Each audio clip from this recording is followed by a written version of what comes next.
Hello and welcome to set 3 of Bastion Smash number 2 weekly tournament analysis by me, Aurora, aka the Rainbow Star, as I am known most for commentary.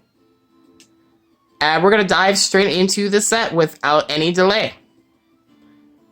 As you know from the last set, I was sent down to losers in a very close set by a somewhat, I wouldn't even call it bracket demon honestly. If I kept the sets really close throughout our record, even if I have a losing record to Brayden, that was a not bad loss, honestly. So here we go. This is me up against a player that I've also known for a long time, but I haven't played nearly as many sets against. And this is the first time playing them in Ultimate. This is Gem playing Palutena, which is a definite bad matchup for Bowser Jr.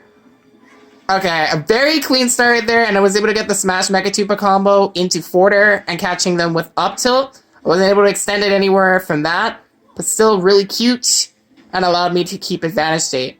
By catching them below their back air, I was able to anti-air them. And something you'll see me do a lot versus Palutena is trying to bait their approach on neutral air. As while it is a great hitbox covers around them, and if you get caught, you'll get set into a considerable disadvantage. If you can bait it out, it can be a way to set up an opening on Palutena to start juggling them. And if they cannot continue to do these options, they will most likely have to pick a more grounded option, and Palutena does not have as great of grounded options to answer back. Dash attack being fantastic and dash grab having a lot of range. But as you can see, those tilts have a considerable amount of lag and just do not catch mobile opponents very well. I do not get the frame trap right there on the neutral getup. I did call it out. I was just too slow to catch the jab. I have a lot of respect there, but carting back in, they called it out, and up smash will catch me. Not enough to take the stock. Jump back to ledge there. Being very respective right now, waiting for them to cross up with the roll. And the moment that they did was when I actually made my move there. You saw I waited out for the nair and everything. The biggest threat was either getting back aired or getting cross up rolled. Back air stage spike and them caught them completely off guard, and they just SD'd super early there, 19%. Something I will take, side B Neum right there. It's kind of hard to catch side B sometimes with auto reticle, but if auto reticle is picked first, it will more likely hit me. This is very, honestly, auto reticle and explosive flame can be really annoying in the matchup due to Bowser Jr.'s low grounded and airspeed. Side B, it's kind of something I would have to get around that, but I still commit to it, and I have to jump out of it or spin out to get out of the move. And that is still vulnerable to getting hit by the projectiles. One thing you saw earlier in the game that actually works really well is if I jump back Mechakoopa, the Mechakoopa blocks all 3 hits of auto reticle. It does not work against explosive flame. I don't have anything that beats that, so I just have to block it and or be in a better position to punish Palutena. So, you know. It's so funny that I definitely wave landed in to cause pressure, but I did absolutely nothing with it. I could have wave landed in and just grabbed down thrown. And that would have been really good. Caught them off guard, and they might have picked a panic option that I could capitalize off of. Really good awareness right there of the explosive flame by me. And I have to keep air dodging. I have to keep picking the air dodge option to avoid getting up aired. So that's a very powerful move to send me off the top and could kill me, especially if I'm already out of cart, which I'm not right there. I will take a bit more knockback to take out. Spacing out my nair right there, recognizing that I do not have a true kill opportunity right there, and the side B spin out has a very long-lasting hitbox that is effective at catching spot dodges. Great for covering options like that in the corner. Otherwise, this is a very risky option to pick when edgeguarding, in my opinion, because if the opponent avoids it, you are now on the corner and you have just committed to a lot of lag. Your opponent has time to set up an edge trap. So definitely something that has to be kept. You have to be very safe with picking that option. You have to know when to do that. And I was very confident that they were going to spot dodge in that moment because their option had not worked and they were a bit in an uncomfortable spot and they had to get out. I think they should have jumped. Jumping, the only way I was going to catch that is if I was was not committing to spin up. If I had to commit to spin up early to cover a roll in. So by doing that, that does give them time to react. But either way, I did very good that game. And the second game, they took me to Smashville, which is a smaller stage, which affects me in that I will have less space to set up safely with Mecha Koopa and Cannonball. However, I still like the stage, personally.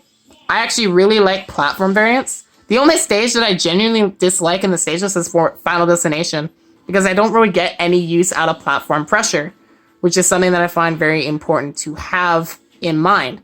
Smashville's platform right here is good for that. And I can also drop a Mecha Koopa here on the one platform, and it will cover it. Or, not entirely cover it, it will make somebody uncomfortable to go on it. So you have game 2 so far, just carting around here and there, picking attacks. Because I'm close enough, I can put the attack first, and I will catch that jump in real quick with the F smash, and that will be the first stop taken quick. Okay.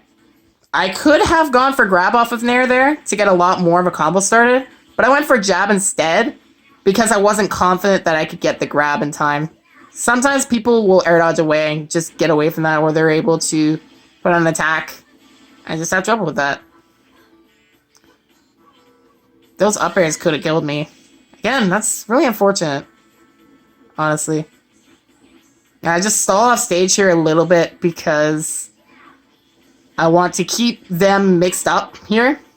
Cross up cart, 2 combos into back air, add 0. Nice little bread and butter right there for me.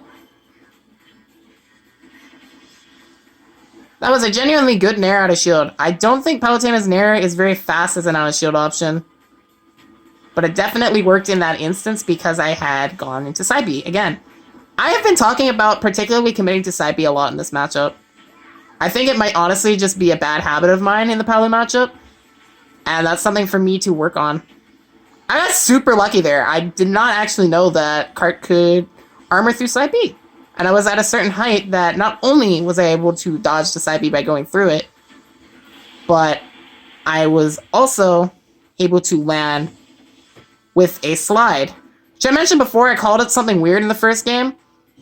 It's not really anything weird, actually. It's just at a certain height, you'll slide more when you come onto landing with the side B spin out.